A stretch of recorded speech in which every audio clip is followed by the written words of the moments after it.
ಒಬ್ಬ ನಿರಪರಾಧಿನ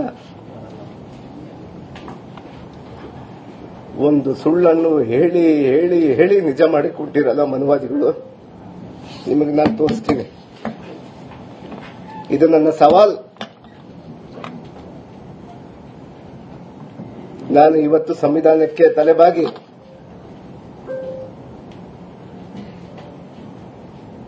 ಮಾನ್ಯ ನಮ್ಮ ಮುಖ್ಯಮಂತ್ರಿಯವರು ತಾವು ತಪ್ಪು ಮಾಡಲಿಲ್ಲ, ತಾವು ಮಾಡಿಕೊಡುದು ಅಂತ ಹೇಳಿದ್ರು. ಆದರೂ ಕೂಡ ನಮ್ಮ ವರಿಷ್ಠರಿಗೆ ಯಾವುದೇ ಕಾರಣಕ್ಕೂ ನನ್ನಿಂದ ನಮ್ಮ ಪಕ್ಷ ಕಾಂಗ್ರೆಸ್ ಪಕ್ಷ ಇವತ್ತು 100 ಹಾರ್ಸ್ ಪವರ್ ಅಲ್ಲಿ ಓಡ್ತಾ ಇದೆ. ನನ್ನಿಂದ ಮುಜುಗರ ಆಗಬಾರದು ಅನ್ನುವಂಥ ಕೇವಲ ಒಂದೇ ಒಂದು ಕಾರಣಕ್ಕೆ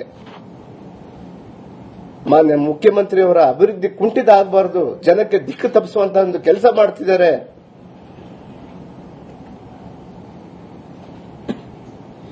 ನಮ್ಮ ವರಿಷ್ಠರು ಮಾನ್ಯ ಖರ್ಗೆಜಿಯವರು ಇದೇ ರಾಜ್ಯದವರು, ಅವರು ಕೂಡ ನಮ್ಮ ರಾಜ್ಯದಲ್ಲಿ ಒಂದು ಸುಳ್ಳನ್ನು ಬಿಡಿಸಿಕೊಂಡು ಹೋಗ್ತಾ ಇದಾರಲ್ಲ, ಮತ್ತೆ ಅವ್ರಿಗೂ ಮುಜುಗರ ಆಗಬಾರದು ಅನ್ನೋಂಥ ವಿಚಾರದಿಂದ ಇವತ್ತು ಈ ದೇಶದ ಅತ್ಯುನ್ನತ ಸ್ಥಾನವನ್ನು ಹೊಂದಿರುವಂತದ್ದು ಅವ್ರನ್ನೇ ಬಿಡಲಿಲ್ಲ. ನನ್ನನ್ನು ಬಿಡ್ತಾರೆ ಸ್ವಾಮಿ ಈ ಮನುವಾದಿಗಳು? ಈ ದಲಿತರನ್ನ, ಶೋಷಿತ ವರ್ಗದವರನ್ನ, ಅಲ್ಪಸಂಖ್ಯಾತರನ್ನ ಬಿಡ್ತಾರಾ ನೀವು?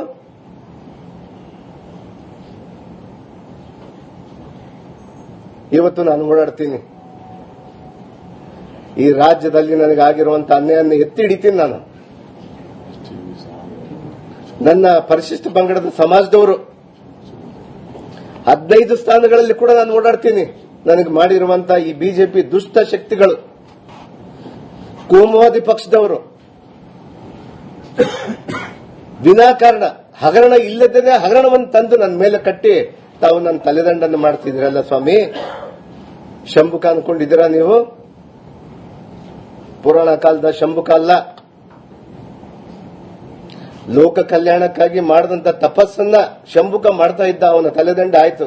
ಆದ್ರೆ ಇವತ್ತು ನಾನು ಶಂಭುಕ ಆಗ್ಲಿಕ್ಕೆ ನನ್ನ ತಯಾರಿಲ್ಲ ಸ್ವಾಮಿ. ನಾನು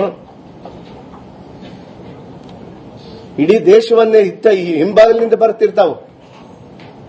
ಈ ರಾಜ್ಯದಲ್ಲಿ ಪ್ರತಿ ಬಾರಿ ಸರ್ಕಾರ ಮಾಡದಂತ ಸಂದರ್ಭದಲ್ಲಿ ಕೂಡ ತಾವು ಹಿಂಬಾಗಿಲಿನಿಂದ ಬಂದಿರೋದು. ಈ ರಾಜ್ಯ ಯಾವತ್ತೂ ಕೂಡ ನಿಮಗೆ ಸರ್ಕಾರ ಪೂರ್ಣ ಪ್ರಮಾಣದಲ್ಲಿ ಸರ್ಕಾರ ಕೊಡೋದಿಲ್ಲ. ನಮ್ಮ ರಾಜ್ಯ ಅಂತ ಬುದ್ಧಿವಂತರ ನಾಡಾಗಿದೆ ಇವತ್ತು. ಅಂತ ಒಂದು ಬುದ್ಧಿವಂತರ ನಾಡಲ್ಲಿ ಕೂಡ ಇರೋ ಪಕ್ಷದವ್ರನ್ನ ಬೇರೆ ಮಕ್ಕಳನ್ನ ಕರ್ಕೊಂಡೋಗಿ ತಾವು ಸಂಸಾರವನ್ನು ನಡೆಸುವಂತಹದ್ದು ತಾವು ಮಾಡ್ಕೊಂತ ಇದ್ರಿ. ಬೇರೆ ಪಕ್ಷದಿಂದ ಗೆದ್ದಂತವ್ರನ್ನ ತೆಗೆದುಕೊಂಡು ಹೋಗಿ ತಾವು ಸರ್ಕಾರವನ್ನು ರಚನೆ ಮಾಡಿ 40% ಲೂಟಿಯನ್ನು ತಾವು ಮಾಡಿದ್ದೀರಿ. ಇವತ್ತು ಇಂಥದನ್ನೆಲ್ಲ ಬೆಳಕು ಚೆಲ್ಲಬೇಕಂದ್ರೆ ನನಗೆ ಸದನದಲ್ಲಿ ಅವಕಾಶ ಮಾಡಿಕೊಡ್ಲಿಲ್ಲ ತಾವು.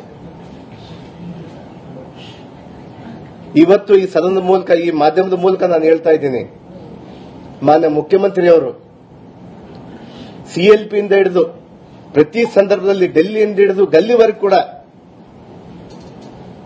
ನಾಗೇಂದ್ರ ತಪ್ಪು ಮಾಡಲಿಲ್ಲ ಅನ್ನುವಂತ ವಿಚಾರವನ್ನು ಹೇಳಿದ್ರು. ನಮ್ಮ ವರಿಷ್ಠರ ಗಮನಕ್ಕೂ ತೆಗೆದುಕೊಂಡು ಬಂದ್ರು. ಆದರೆ ನನ್ನಿಂದ ಸ್ವಾಮಿ, ನನ್ನಿಂದ ನಮ್ಮ ಪಕ್ಷಕ್ಕೆ ಮುಜುಗರ ಆಗಬಾರದು ಅನ್ನುವಂಥ ಕೇವಲ ಒಂದು ವಿಚಾರದಿಂದ ನಾನು ಇವತ್ತು ನನ್ನ ಸ್ವ ಇಚ್ಛೆಯಿಂದ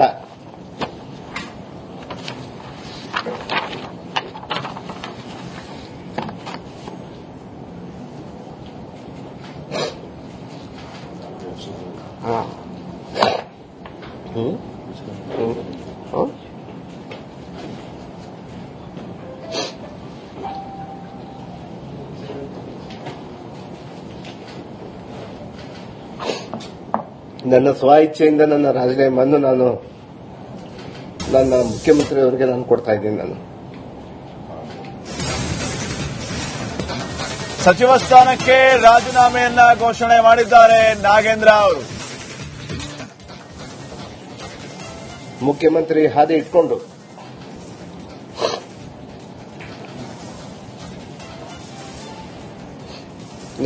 ನನಗೆ ಆಗಿರುವಂತಹ ಅನ್ಯಾಯವನ್ನು ನಾನು ಮನವಿ ಮಾಡ್ತಾ ಇದ್ದೀನಿ ನಮ್ಮ ವರಿಷ್ಠರ ಜೊತೆಗೆ. ನಮ್ಮ ಖರ್ಗೆಜಿ ಸಾಹೇಬರಾಗಿರ್ಬೋದು, ರಾಹುಲ್ ಗಾಂಧೀಜಿ ಅವರಾಗಿರ್ಬೋದು, ಮಾನ್ಯ ನಮ್ಮ ಮಾಜಿ ಮಂತ್ರಿಗಳಾದ ಸಿದ್ದರಾಮಯ್ಯ ಸಾಹೇಬರಾಗಿರ್ಬೋದು, ನಮ್ಮ ಮುಖ್ಯಮಂತ್ರಿ ಆಗಿರ್ಬೋದು, ಮತ್ತು ಎಂಟೈರ್ ನಮ್ಮ ಇರುವಂತಹ ಎಲ್ಲಾ ವರಿಷ್ಠರಿಗೆ, ಮುಖ್ಯವಾಗಿ ನಮ್ಮ ವೇಣುಗೋಪಾಲ್ ಸರ್ ಅವರಾಗಿರ್ಬೋದು, ಸುರ್ಜೇವಾಲಾ ನಮ್ಮ ಇನ್ಚಾರ್ಜ್ ಜನರಲ್ ಸೆಕ್ರೆಟರಿ ಆಗಿರುವಂತಹ ನಮ್ಮ ಸುರ್ಜೇವಾಲಾ ಸಾಹೇಬರಿಗಾಗಿರ್ಬೋದು, ಅವರಿಗೆಲ್ಲ ಕೂಡ ನಾನು ಕೈ ಜೋಡಿ ಮನವಿ ಮಾಡ್ಕೊಂತ ಇದ್ದೀನಿ. ನನಗೆ ಒಂದು ಅವಕಾಶ ಕೊಡಿ. ಇದು ನನ್ನ ಬ್ಲಾಕ್ ಮೇಲ್ ತಂತ್ರಗಾರಿಕೆ ಅಲ್ಲ. ನನಗೊಂದು ಅವಕಾಶ ಕೊಡಿ. ನಾನು ಮಂತ್ರಿ ಸ್ಥಾನಕ್ಕೆ ಅಲ್ಲ, ನನ್ನ ಶಾಸಕ ಸ್ಥಾನಕ್ಕೂ ನಾನು ತ್ಯಾಗ ಮಾಡ್ತೀನಿ. ಬನ್ನಿ ಅಖಾಡದಲ್ಲಿ ಹೋಗೋಣ ಅಂತ. ಇದೇ ಮನುವಾದಿಗಳಿಗೆ ನಾನು ಚಾಲೆಂಜ್ ಮಾಡ್ತಾ ಇದ್ದೀನಿ, ಸವಾಲನ್ನು ಎತ್ತಾ ಇದ್ದೀನಿ. ಬನ್ನಿ ಜನತಾ ನ್ಯಾಯಾಲಯಕ್ಕೆ ಹೋಗೋಣ ಅಂತ. ನನ್ನ ಶಾಸಕ ಸ್ಥಾನಕ್ಕೂ ನಾನು ರಾಜೀನಾಮೆ ಮಾಡ್ತಾ ಇದ್ದೀನಿ ಇವತ್ತು. ಬನ್ನಿ ತಾವು ಸೋಕಾಲ್ ಲೀಡರ್ಸ್, ಬಳ್ಳಾರಿ ಲೀಡರ್ಸ್ ಇದ್ದೀರಲ್ಲ, ನೀವು ಪಕ್ಕದಲ್ಲಿ ನಿಂತು ಆರೋಪಿಗಳು ತಾವು. ಆರೋಪದಲ್ಲಿಲ್ಲ, ಆರೋಪಿಗಳೇ ತಾವು. ತಮ್ಮ ತಂದೆ ಸೈನನ್ನು ಕೂಡ ಫೋರ್ಜರಿ ಮಾಡಿದ್ದಂಥವರು. ಸದನದಲ್ಲಿ ಎಷ್ಟು ಜನದ ಮೇಲೆ ನಿಮ್ಮ ಮೇಲೆ 420 ಕೇಸ್ಗಳಿದ್ದಾವೆ. ನಮ್ಮ ಬಳ್ಳಾರಿ ಜಿಲ್ಲೆಯ ಸಲುವಾಗಿ ಇವತ್ತು ಸೋಕಾಲ್ ಲೀಡರ್ಸ್ ಆಗಿರುವಂತ ಇವತ್ತು ಬಿಜೆಪಿ ನಾಯಕರಿಗೆ ನಾನು ಸವಾಲನ್ನು ಎಸ್ತಾ ಇದ್ದೀನಿ. ಬನ್ನಿ ಸ್ವಾಮಿ, ಜನತಾ ನ್ಯಾಯಾಲಯಕ್ಕೆ ಹೋಗೋಣ. ಬನ್ನಿ, ನಾನು ಇವತ್ತು ರಾಜೀನಾಮೆ ಮಾಡಿ ಬರ್ತೀನಿ. ನಾನು ನಿನಗೆ ತಾಕತ್ತಿದ್ರೆ ನಮ್ಮ ಪಕ್ಷವನ್ನು ಎದುರಿಸ್ರಿ, ನೋಡ್ತೀವಿ ನಾವು. ನಮ್ಮ ಕಾಂಗ್ರೆಸ್ ಪಕ್ಷವನ್ನು ಎದುರಿಸ್ರಿ. ಒಂದು ಸುಳ್ಳನ್ನು ಇಟ್ಕೊಂಡು ತಾವು ಪಾದಯಾತ್ರೆ ಮಾಡ್ಕೊಂಡು ಬರ್ತಾ ಇದ್ರಲ್ಲ ಸ್ವಾಮಿ. ನಮ್ಮ ಮುಗ್ಧ ಜನರು ಯಾರು ಕೂಡ ಮುಗ್ಧರಿಲ್ಲ. ಇವಾಗ ತಮ್ಮ ಗೊಡ್ಡು ಬೆದರಿಕೆಗೆ ಯಾರು ಬೆದರೋದಿಲ್ಲ. ಇವತ್ತೇನು ಇನ್ನೊಂದು ಕೇಸ್ ಮಾಡಬಹುದು ನನ್ನ ಮೇಲೆ, ಇಡಿ ಸಿಬಿಐ ಮತ್ತೆ ಬಿಡಬಹುದು. ಅವರು ಎದುರಲ್ಲ ಸ್ವಾಮಿ. ನನ್ನಂತ ನಾಗೇಂದ್ರಗಳು ಲಕ್ಷ ಜನ ಇದ್ದಾರೆ ನಮ್ಮ ಬಳ್ಳಾರಿಯಲ್ಲಿ. ಬನ್ನಿ ನೋಡೋಣ ಅಂತ. ನಾನು ರಾಜೀನಾಮೆ ಮಾಡ್ತೀನಿ. ಇವತ್ತು ಜನತಾ ನ್ಯಾಯಾಲಯಕ್ಕೆ ಇಡೋಣ ಅಂತ. ನನ್ನ ತಪ್ಪಾಗಿದ್ರೆ ನಾನು ಸೋಲ್ತೀನಿ. ಇವತ್ತು ನನ್ನ ನೇರ ಸವಾಲ್ ಆಗ್ತಾ ಇದ್ದೀನಿ ನಾನು. ಇವತ್ತೇನು ರೆಡ್ಡಿ ರಾಮುಲು ಅಂತೇಳಿ ಬಲಿಷ್ಠರು ಬಿಜೆಪಿಯಲ್ಲಿ ಕುತಂತ್ರಿಗಳಂತ ಹೇಳಿ ನೀವು ಹೇಳ್ತಾ ಇದ್ರಲ್ಲ, ತಮ್ಮ ಕುತಂತ್ರದಿಂದ ನನಗೆ ಏನ್ ಮಾಡಿದ್ರೆ ಅಂತೇಳಿ ನನಗೆ ನೋವಿದೆ. ನನಗೆ ಬನ್ನಿ ಸ್ವಾಮಿ, ನಾನು ರಾಜೀನಾಮೆ ಮಾಡ್ತೀನಿ. ರಾಮುಲು ಅಣ್ಣ ಬಾ ಅಣ್ಣ, ನೀನೇ ಬಾ. ನಾನು ಹಗರಣ ಮಾಡಿಬಿಟ್ಟಿದ್ದೀನಿ. 187 ಕೋಟಿ ಯಾರ್ಯಾರಿಗೋ ಕೊಟ್ಟಿದ್ದೀನಿ. ರಾಹುಲ್ ಗಾಂಧೀಜಿ ಅವರ ಮನೆಗೆ ಕಳಿಸಿದ್ದೀನಿ, ಇನ್ನೊಬ್ಬರು ಕಳಿಸಿದ್ದೀನಿ ಅಂತ ಹೇಳ್ತೀಯಲ್ಲಪ್ಪ. ಬಾ ನ್ಯಾಯಾಲಯಕ್ಕೆ ಹೋಗೋಣ. ಬಾಪ್ಪ, ಜನತಾ ನ್ಯಾಯಾಲಯಕ್ಕೆ ಬಾ. ನೀನ್ ಸವಾಲನ್ನು ಸ್ವೀಕಾರ ಮಾಡ್ಬೇಕು. ನಾನು ನಮ್ಮ ವರಿಷ್ಠರಲ್ಲಿ ನಾನು ಮನವಿ ಮಾಡ್ಕೊಂತೀನಿ. ನಾನು ಒಂದು ಸುಳ್ಳನ್ನು ಹೇಳಿ ತಮ್ಮ ಬೇಳೆ ಬೇಯಿಸಿಕೊಳ್ಳಿಕ್ಕೆ ಬಳ್ಳಾರಿ ಜನರ, ಮುಗ್ಧ ಜನರನ್ನ, ಬಳ್ಳಾರಿಯಲ್ಲಿ ಈಗಾಗಲೇ ಕೂಡ ತಾವು ರಿಜೆಕ್ಟ್ ಪೀಸ್ಗಳು, ಚಲಾವಣೆ ಇಲ್ಲದ ನಾಣ್ಯಗಳು ತಾವು ಅದನ್ನ ಮನದಲ್ಲಿ ಇಟ್ಕೊಂಡು ಇವತ್ತು ನನ್ನ ಮೇಲೆ ವಿನಾಕಾರಣ ಮಾಡ್ತಾ ಇದ್ದಾರೆ ಸ್ವಾಮಿ. ನನಗೊಂದು ನ್ಯಾಯ, ನಿಮಗೊಂದು ನ್ಯಾಯನಾ? ಒಂದು ಬಾರಿ ಅಲ್ಲ, 2 ಬಾರಿ ಚೀಮಾರಿ ಹಾಕಿದ್ದಾರೆ. ನಿಮಗೆ ಗೊತ್ತಾ? ಬನ್ನಿ ಸ್ವಾಮಿ, ತಾವು ಬನ್ನಿ. ಪಕ್ಕದಲ್ಲಿ ಯಾರ್ಯಾರಿಗೋ ನಿಂತು ಚೀಟಿಗಳು ಕೊಡೋದಲ್ಲ. ಇದನ್ನ ಹೇಳಿ, ಅದನ್ನ ಹೇಳಿ, ಇಲ್ಲ ಸಲ್ಲದನ್ನ ಹೇಳಿ ಅಂತೇಳಿ. ಬನ್ನಿ, ನಾನು ಅಖಾಡ ಕೀಳಲಿಕ್ಕೆ ನಾನು ರೆಡಿ ಇದ್ದೀನಿ. ನಮ್ಮ ವರಿಷ್ಠರಲ್ಲಿ ನಾನು ಮನವಿ ಮಾಡ್ಕೊಂತಾ ಇದ್ದೀನಿ. ನಾನು ಈ ದೇಶದಲ್ಲಿ ಜನತಾ ನ್ಯಾಯಾಲಯಕ್ಕಿಂತ ಯಾವ ನ್ಯಾಯಾಲಯ ಕೂಡ ದೊಡ್ಡದಲ್ಲ. ನನಗೆ ಮುಕ್ತ ಕಂಠದಲ್ಲಿ ನಾನು ಹೇಳ್ತೀನಿ, ನ್ಯಾಯಾಲಯದಲ್ಲಿ ನನಗೆ ಜಯ ಸಿಗುತ್ತಂತೇಳಿ ಹೇಳ್ತಾ ಇದ್ದೀನಿ. ನಾನು ಈ ನ್ಯಾಯಸ್ಥಾನದ ಮೇಲೆ ನಂಬಿಕೆ ಇದೆ ನನಗೆ. ಈ ಕೇಸಲ್ಲಿ ನಾನು ಸಂಪೂರ್ಣವಾಗಿ ಆರೋಪ ಮುಕ್ತನಾಗಿ ಬರ್ತೀನಿ ಅಂತೇಳಿ ಬಹಳ ದೊಡ್ಡ ನಂಬಿಕೆ ಇದೆ ನನಗೆ. ಅದು ನಮ್ಮ ಪಕ್ಷದವರೆಗೂ ಗೊತ್ತಿದೆ ಸ್ವಾಮಿ.